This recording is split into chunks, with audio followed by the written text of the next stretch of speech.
Tollywood top music డైరెక్టర్లు rock star Devi Sri Prasad, sensational Thaman ఈ ఇద్దరి మధ్య పచ్చగడ్డి వేస్తే భగ్గుమంటోందా? ఇద్దరి మధ్య సైలెంట్ కోల్డ్ వార్ నడుస్తోందా అంటే అవునని అంటున్నాయి ఫిల్మ్ నగర్ వర్గాలు. ఒకరి సినిమా అంటే మరొకరికి పడడం లేదా? అసలు ఈ ఇద్దరు స్టార్ మ్యూజిక్ డైరెక్టర్ల మధ్య ఎక్కడో తేడా కొడుతుందని ఇండస్ట్రీ కోడై ఎందుకు కూస్తోంది? ఈ హాట్ టాపిక్ కి కారణం పవర్ స్టార్ పవన్ కళ్యాణ్, హరీష్ శంకర్ కాంబినేషన్లో వస్తున్న Ustaad Bhagat Singh pre release event. ఈ ఈవెంట్ కు ఇద్దరు దూరం కావడం ఇండస్ట్రీలో దుమారం రేపుతోంది. Power star Pawan Kalyan, mass director Harish Shankar combination అనగానే ఫ్యాన్స్ లో అంచనాలు ఆకాశాన్ని తాకుతాయి. గబ్బర్ సింగ్ మ్యూజిక్ రిపీట్ అవుతుందని అంతా వెయిట్ చేస్తున్నారు. దానికి తగ్గట్టే నిన్న రాత్రి హైదరాబాద్లో Ustaad Bhagat Singh pre release event కన్నుల పండువగా అత్యంత వైభవంగా జరిగింది.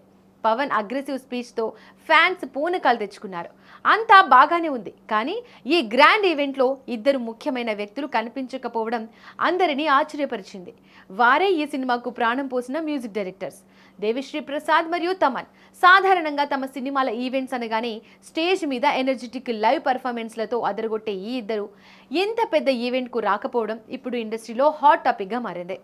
అయితే వీళ్ళిద్దరూ రాకపోవడానికి ఒక బలమైన కారణమే ఉందట. ఇండస్ట్రీ వర్గాల సమాచారం ప్రకారం ఈ సినిమాకు ముందుగా దేవిశ్రీ ప్రసాద్ను తీసుకున్నారు. ఆయన తన స్టైల్లో అద్భుతమైన పాటలు కూడా అందించారు. కానీ మైత్రి మూవీ మేకర్స్ సంస్థ ఈ సినిమా బీజిఎం బాధ్యతలను సడన్ గా తమన్కు అప్పగించింది. ఇక్కడే అసలు చిచ్చు రేగిందని టాక్. తాను పాటలు ఇచ్చిన సినిమాకు నేపథ్య సంగీతం మరొకరు చేయడం పట్ల దేవిశ్రీ కొంత అసంతృప్తిగా ఉన్నారని, ఆ మనస్తాపంతోనే ఆయన ఈవెంట్కు దూరంగా ఉన్నారనే ప్రచారం గట్టిగా జరుగుతోంది.